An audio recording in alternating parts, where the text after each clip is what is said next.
पूरत कैव गोसाई जसा कहु करो भली सो करी बिनती पयन पर्यो दीन बाल जिरोय।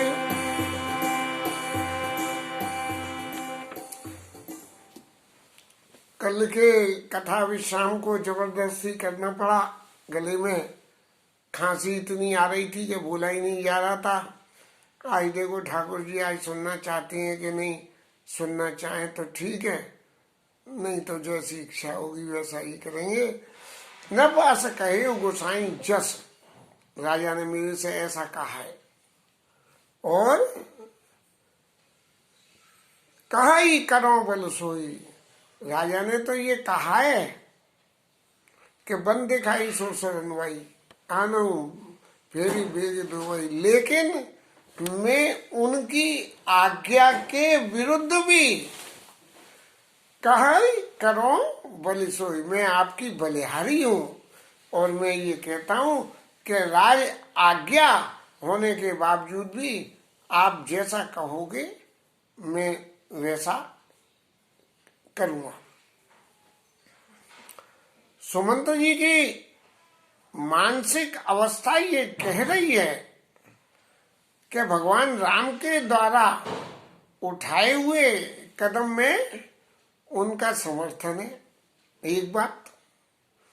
दूसरी बात, यदि ये कहें कि राजा दशरथ तो पुत्र मोह में, लेकिन सुमंत जी जो है मोह में नहीं है, आखिर चक्रवर्ती महाराज के मंत्री हैं, तो ऐसा थोड़ी है कि जिन्होंने बचपन से भगवान को देखा है तो वो भगवान की हर क्रियाकलाप को अच्छी तरह जानते हैं। इसलिए व्यवहारिक जगत में सुमंत जी कह रहे हैं कि कहो करो भली सोई, मैं तो आपकी बलिहारी हूं और मैं ये कहता हूं कि मैं करूंगा वही, और कर विनती पायन पड़े।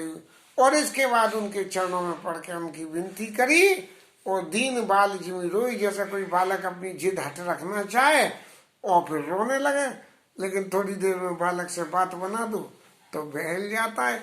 ऐसे सुमंत जी का जो चरित्र यहाँ है वो कर विनती कर रहे हैं कि प्रभु मैं कर तो आपकी दूंगा, लेकिन मेरी क्या स्थिति होगी, मैं राजा को जाके क्या जवाब दूंगा। यदि आप नहीं माने उनकी आज्ञा को तो मैं राजा को जाके क्या दूंगा जवाब।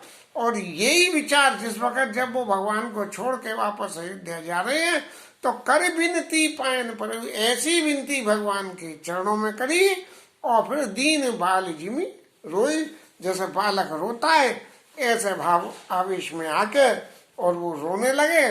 और अब इसके आगे भगवान जो उनसे विनती कर रहे हैं, जो उन्हें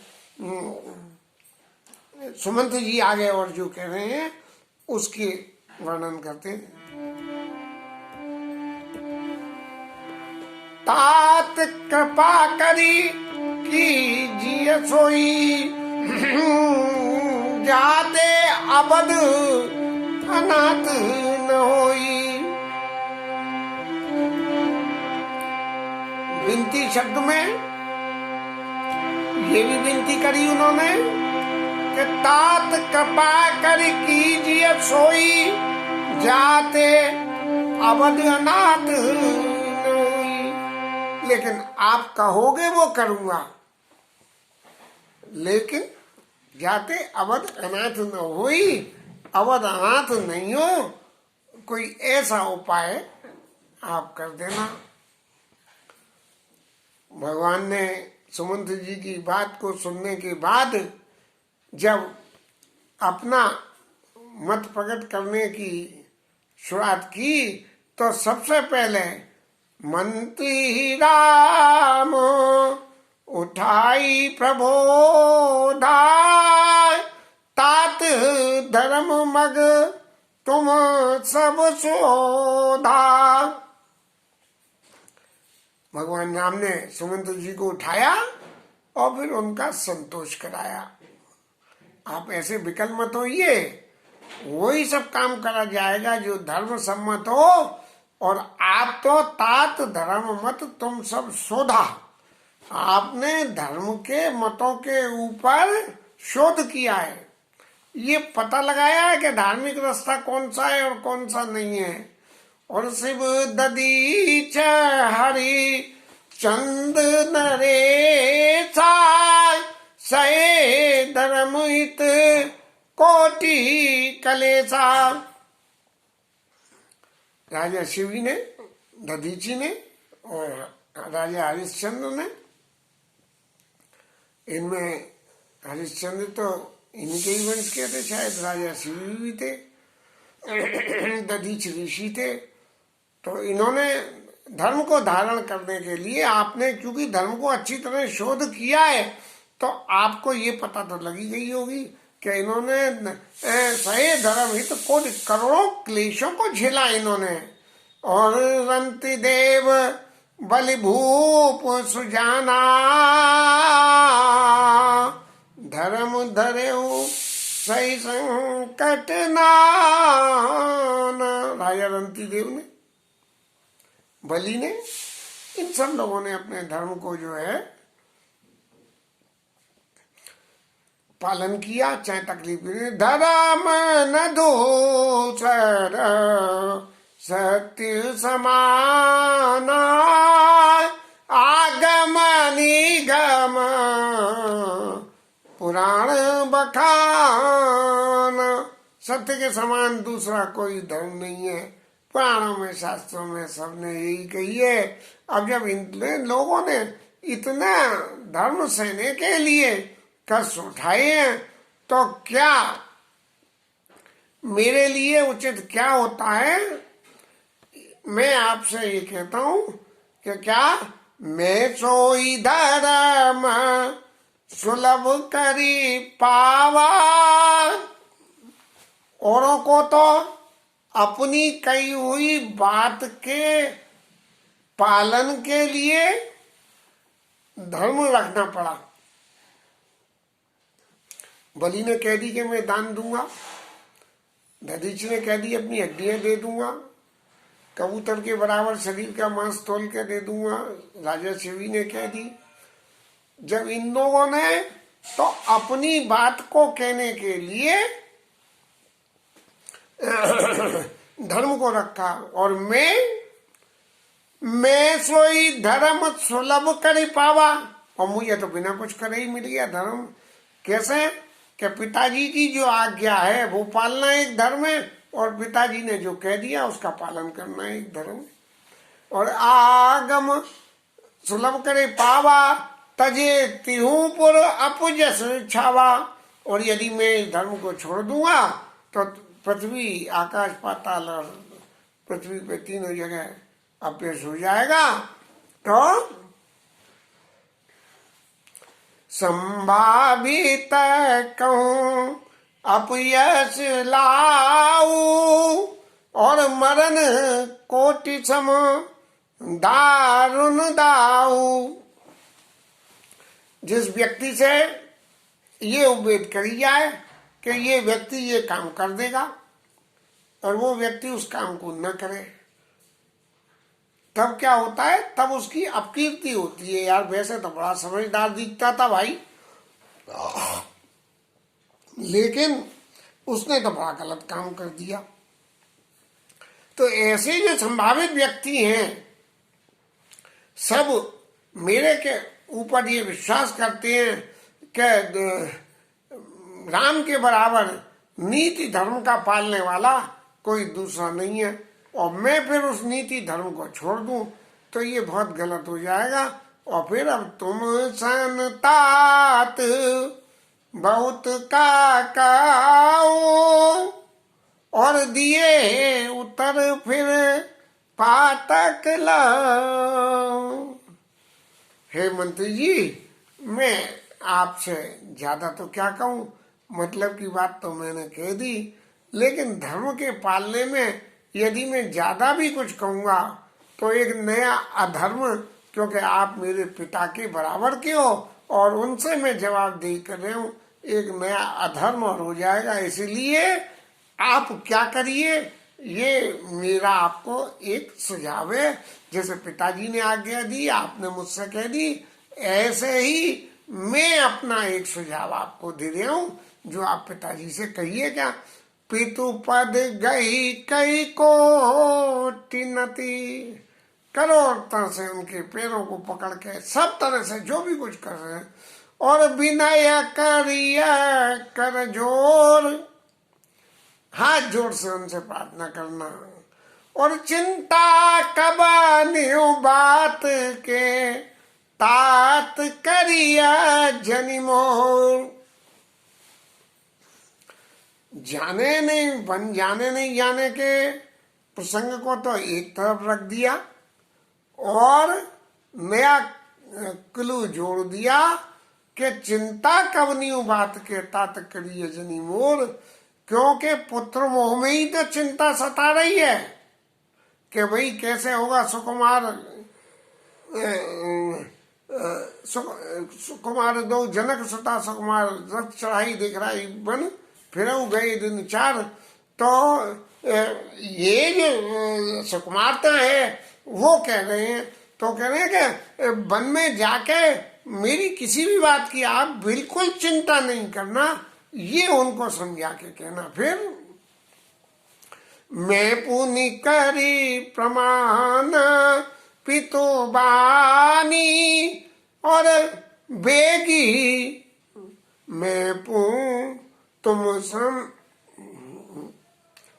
ना ना ना ना ना ना ना, चिंता तात करिए ने, तुम पुनि पितु सम अतीत मोरे, और विनती करऊं तात कर जोरे। बोलन मिलन विनय, मन हरई भगवान राम की विनय, बोलना मिलना, ये तीनों चीजें अपने आप में अलग हैं। इसीलिए भगवान बार बार जो है, तुम आप मेरे पिता के समान मेरे हितकारी हो, इसीलिए आपसे हाथ जोड़ के विनती करता हूँ। क्या भले ही आप मंत्री हैं और मैं राजपुत्र हूँ, लेकिन फिर भी मैं आपको एक अपना सुझाव देता हूँ कि सब विधि सोई कर तब्य तुम्हारे, दुख न पाव पितु सोच हमारे। आपका कर्तव्य मंत्री होने के नाते क्या होता है कि पिताजी जो है वो किसी भी तरह से हमारे सोच में व्याकुल नहीं हो। सुनी रघुनाथ सचिव संवादो, भयउ सपरिजन विकल निषादु। और इन लोगों के संवाद को सुन के कि देखो भगवान राम कितने नीति वाले हैं, किस नीति से, किस प्रीति से और किस विनय से मंत्री को समझा रहे हैं। हमारे लक्ष्मण जी महाराज ने तो आगे बहुत कड़ी बात कह दी थी कि पहले तो ये काम कर दिया, अब ये काम कर रही हैं। लेकिन भगवान राम के चरित्र में ऐसा नहीं है। उन्होंने बड़ी नीति प्रीति और रीत से मंत्री को समझा के, और उनकी इस रीति को देख के और निषाद राज भी जो है बड़े विषाद में हो गए। और पुनि कछु लखन कई कटु बानी। लक्ष्मण जी ने कड़वी बात कह दी तो भगवान राम ने उनको मना कर दिया, नहीं शांत लक्ष्मण, ऐसी बात नहीं। प्रभु वर्षे बड़े अनुचित जानी कि ये बात बहुत अनुचित है। और फिर भगवान राम ने क्या कहा कि सकुच राम निज शपथ दिवाई, अपनी शपथ दिला दी मंत्री जी को कि मेरी शपथ है, जिससे वो बिल्कुल नहीं है। और लखन संदेश कहिया कि नहीं जाई, लक्ष्मण जी के संदेश को मत कहना। गोसाई जी ने स्पष्ट शब्दों में उस संदेश के बारे में कुछ नहीं कहा है, लेकिन भावना के वश होकर मेरा मन ये कहता है कि जरूर भरत जी या कैकेयी मैया के प्रति कुछ ऐसी बात कही, क्योंकि आगे भी लक्ष्मण जी ने यही बात कही है जिस वक्त भरत जी मिलने आए हैं, तो निश्चय ही इसका स्वरूप उसी से संबंधित होगा कि वो कटु बात क्या है। का सुमंत्र पुनि भूप संदेशु और सही न सकैसी विपिन कलेशु। राम जी को समझाने की बात तो कह दी, जो नहीं फिर धीर दो भाई सत्य संग दृढ़ व्रत रगड़ाई, ऐसे वो नहीं फिरे। तब आप क्या करना कि अगला पत्ता चलना कि सीता जी जो है उनमें कलेश को नहीं झेल पाएंगी। इसलिए जय विधि अवध आब फिर सिया सोई रघुबरई तुम्हें करनिया। जिस तरीके से सीता जी अयोध्या वापस आ जाए तुम्हें वो काम करना है, ये और कहिए राजा ने। अब क्या न तरु निपट अब लंबा पीना मैं न जियब जिमि जल बिनो मीना। और फिर राजा ने ये कह दी कि बिना जल के मछली नहीं रह सकती है, ऐसे ही मैं भी इसके बिना मैं नहीं रुकूंगा। और एक बात और कहिए कि मई के ससुरे सकल सुख जवई जहाँ मनमान ता तब रही सुखे नसिया जब लगी विपत्ति ज्ञान। माए के ससुराल में जहाँ भी अच्छा लगे वहाँ रहना जब तक ये विपत्ति टल न जाए, नहीं तो मैं जीऊंगा नहीं। जैसे बिना जल के मछली नहीं रह सकती है। गले में फिर खोखा शुरू हो गई। 20-18 मिनट की कथा हुई, इसलिए विश्राम लेना पड़ रहा। बाकी कथा कल हरि नाम कीर्तन।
हनुमान की जय, शंकर भगवान की जय, श्री राज तरण की जय, श्री राधा रानी की